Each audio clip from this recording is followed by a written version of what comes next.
so we got a question from Zaid who's wondering if he should be training with the lower belts in his gym or the higher belts. So I'm going to explain kind of what's going on right now. So he says that in his gym there are a lot of black belts. So he trains in some classes almost exclusively with black belts. And he likes this because obviously they're very good, they're very high level.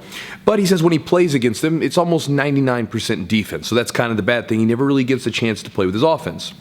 Now he says that when he does train with some of the lower belts in his gym, and by the way, he's a blue belt. So, we're talking about like white belts or, less experienced blue belts. When he trains with the lower belts, he says that it's almost like moving in slow motion. He's able to try new things because they're not moving as fast as the higher belts, and he's able to test out some of his offense. But the downside is that a lot of times with these lower belts he gets hurt because they move in weird directions, or in the melee of their bodies moving, they get caught in a weird position and he gets injured or gets a little tweak or something.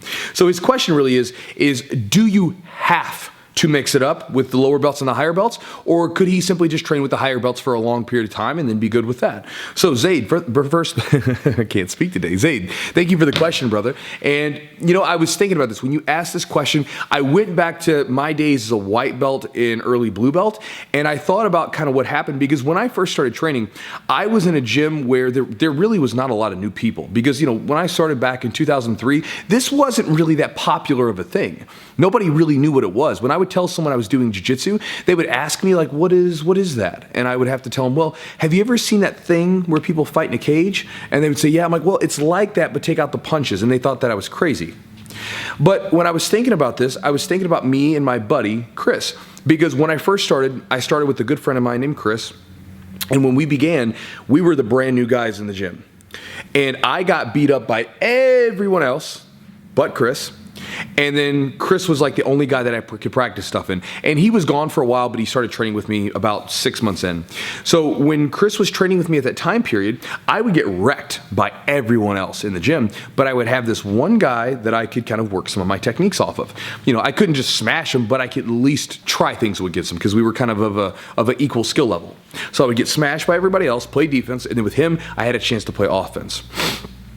And usually I got the better of Chris. But I noticed that Chris's game didn't get too good at the time. He really struggled. He was good, but he, again, struggled with a lot of his offense. And then we got this new crop of guys that came in. Somehow they found us on the internet or something like that, and we had about 3 or 4 new people came in, and then we kind of moved up the pecking order. So then we were down here, and then boom, we moved up, and then some new people came in, and then we started to work against them.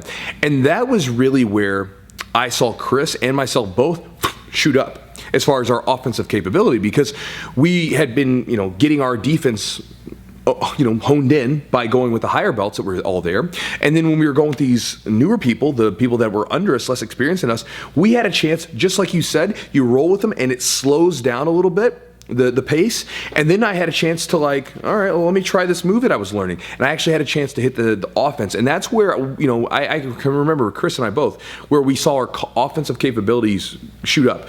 I remember we were new blue belts. And we would go to tournaments and we would close out some of the brackets and things like that together. And that was a lot of fun.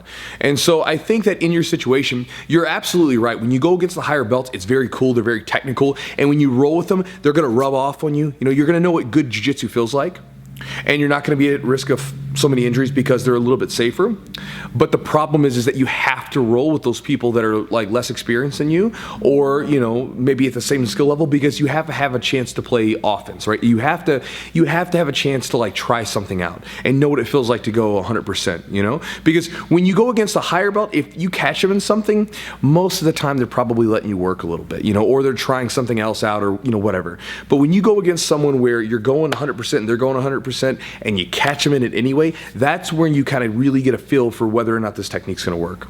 So Zaid, going back to your question, should you or do you have to? You don't have to do anything. You can do whatever you want to, bro. But what I would say is continue to roll with the higher belts, but definitely make sure that you mix in your roles with some of the lower people, less experienced people. And as far as the injury thing, one thing that you can do to prevent this is stay really tight, okay? Because you know, like even me, when I roll with like brand new guys or newer people, I don't play a lot of daily Hiva and stuff like that because my legs are out and kind of extended away from the body and they have a chance to get hurt. I typically play a lot of like, you know, half guard or full guard, things where I can really pull the person in, butterfly guard, things that are a little bit tighter. When I'm passing, I don't tend to play like stand-up passing, like, you know, where you're a little bit farther out where they might kick you in the face or something. I get a little bit tighter with the pressure passing, and that tends to mitigate the amount of options that they have to possibly injure me in some way. Again, and I don't think that they do it on purpose, it just happens. So you could maybe do that when you roll with the less experienced people, try to play a little bit tighter and closer so that they can't, you know, get you an injury, you know, get you into a weird position and cause an injury. So Zay, thank you so much for the question, brother. Hope this helps, and good luck with your training.